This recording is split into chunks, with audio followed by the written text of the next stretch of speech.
Most people have about 3 to 5 really good friends. But I wonder if you're listening to this, whether you do have 3 to 5 good friends, because I know many people who have lots of acquaintances and lots of people that they would call friends, and they are friends, but are they the people that you can really call out and call up and more than just doing life together, while that's very important, but go really deep with? It's that phrase, ride or die. It's like they're people that are going to stand with you through thick and thin. And look, that's a big expectation to place on relationship as well. Yes. And so, I think that's possibly one of the big reasons why it feels challenging to deepen friendships, because we come with such great expectations or no expectation. Yeah, both sides of the spectrum. We had this conversation with the girls as well as we were traveling. Mm. They came to us very early on and they're like, why would I go and play with that kid? Well, Alessia said, why do I bother making friends if I have to say goodbye?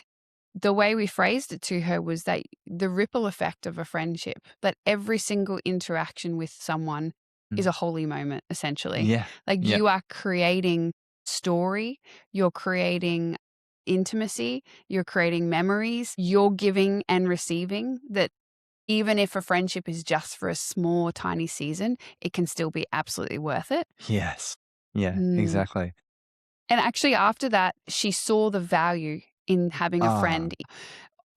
She brought this comment to me when we were at the airport, and she just made a friend, and the friend she just made was literally flying to a different country and we were flying somewhere else. And so I could totally relate with what she was saying. It's shifting how we see value in friendship from just receiving to also giving. Absolutely. And that's a hard thing to do though. It's hard to actually slow down enough and go, not what am I going to get from this relationship, but what can I give to it? What can I bring to it? What can I learn from it? Like I think one of the other things I've loved talking with the girls about is this idea of there is something in everybody that we can learn from. Like everybody carries something slightly different. I mean, it's even that idea that we all reflect a different aspect of God's character and the love that is in it. And therefore everyone's worthy getting to know. And so, okay, that touches on another point then of like, do we even consider people worth knowing? Or our preconceived notions, maybe, because obviously when you're meeting someone the first time, if they look a certain way or they're, you start picking up lifestyle habits and you're suddenly thinking, oh, they don't like doing this or they like this. And you start putting them in boxes of what you think that they are. It prevents depth in relationships so quickly, because as soon as you've judged someone, you're not going to open up in the same way. You're not going to be vulnerable in the same way.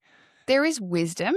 And so we've talked about this as well. I think to have a really deep, intimate relationship, you need to be vulnerable. Vulnerability is a key factor to intimacy. Yeah. But that takes as well the other person actually being curious. And safe to be vulnerable with. Yeah. So it's a little bit of this like fun back and forth game. So I notice in conversation with someone new that I might drop a few things just sneakily to see what their reaction might be.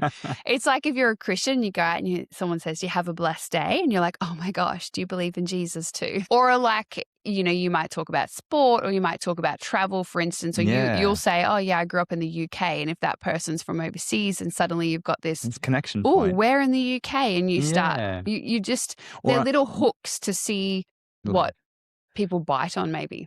Like it's doing the same the other way and listening in conversation enough to hear those little bits of information that were dropped and to be able to circle back around and come back. So it's a really fascinating conversation and maybe feels a little basic to you as a listener, but it's creating a framework for what actually is a friendship and how do we show up and build on a friendship, because for our well-being, it's absolutely essential. We are connected, relational beings. This is something we cannot ignore.